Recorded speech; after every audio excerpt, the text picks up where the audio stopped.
Hello everyone, this is Erik, the Asian movie enthusiast, and this is my review of Sailor Suit and Machine Gun, a Japanese drama comedy from 1981 that was directed by Shinji Somai. Now, Somai is a director who does not get much attention in the West, but he has made some very good movies despite a fairly small filmography. Typhoon Club and The Catch are two of his more recognizable titles, but my personal favorite is a film called Moving from 1993. Sailor Suit and Machine Gun is probably his most popular movie internationally, and that's the one we're talking about this evening. A perky high schooler takes on the mob in this one-of-a-kind genre bender that riffs on the yakuza film, coming-of-age drama, and idol movie. Our protagonist is a young innocent forced to grow up quickly when her father dies and she finds herself next in line as the boss of a moribund yakuza clan. Wrenched from the security of her classroom and thrust into the heart of the criminal underworld, she must come to terms with the fact that her actions hold the key to the life or death of a man under her command as they come under fire from rival gangs. So near the beginning of the movie, the yakuza show up at this girl's school and take her to their office. And she's apprehensive at first, understandably, but then accepts the offer to lead the gang when she realizes that these guys are probably going to be massacred because they're planning a raid against rivals, which is a really bad idea. So, to save their lives, she takes control of the clan and orders them not to go. That's her first order in line of business. But their problems have just begun. The other gangs do not respect her when she's introduced as a new boss, and there's the possibility that her father was involved in smuggling and or the drug trade. Now, with a title like Sailor Suit and Machine Gun, you might expect an action comedy. This is not an action movie, despite the title. There is a bit of gun shooting near the end, but not a lot.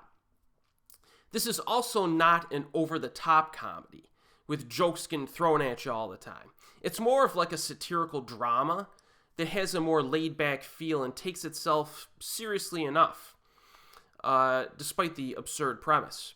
There's definitely a streak of humor in this, but it's more of an undercurrent. So, for example, like the particular yakuza clan that we're following are not as capable as you might expect, which I found amusing because of how they operate, like the cars they drive, how they do things, etc. They're more of like a rinky-dink unit, not a formidable one in the criminal underworld. Certainly not a force. This is not a film that will make you laugh out loud a lot, but if you recognize what they're going for, it is very amusing to watch. Now, some viewers may find this to be a fairly uneventful film for chunks of time. The extended director's cut is 130 minutes long, and I actually prefer the shorter theatrical cut, which is 18 minutes shorter. So I think the pacing is a bit tighter in that version, and it moves a little bit more briskly. And I do enjoy the everyday character interaction that's showcased. But yeah, I definitely prefer the theatrical cut. I think the director's cut drags a bit too much.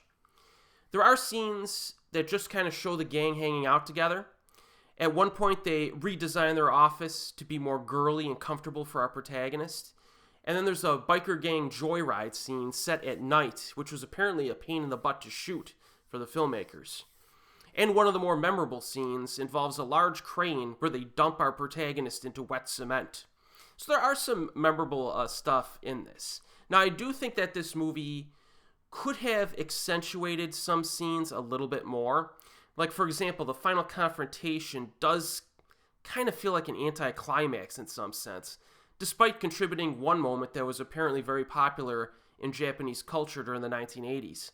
Still, I think that final confrontation should have been extended into an actual set piece, which would have turned the outrageousness up a notch and provided even more entertainment value. You don't want to go too far in a film like this, because it's mostly reserved. It's more reserved than you might think, because a completely outrageous scene would feel out of place. But they should have spiced up the silly elements a little bit more. It just feels a little bit too conservative and needed another dose of wildness, in my opinion, to make it pop a bit more. I do like the lead actress, Hiroko Yakushimaru.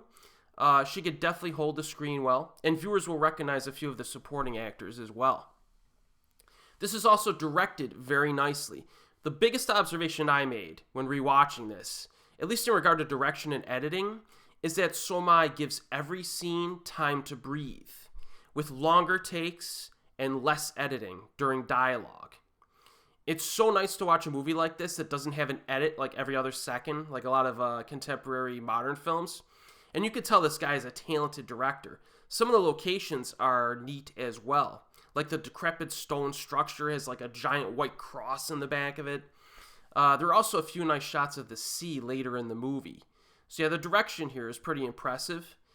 I do recommend Sailor Suit and Machine Gun, but you should understand what you're getting into before sitting down to watch it.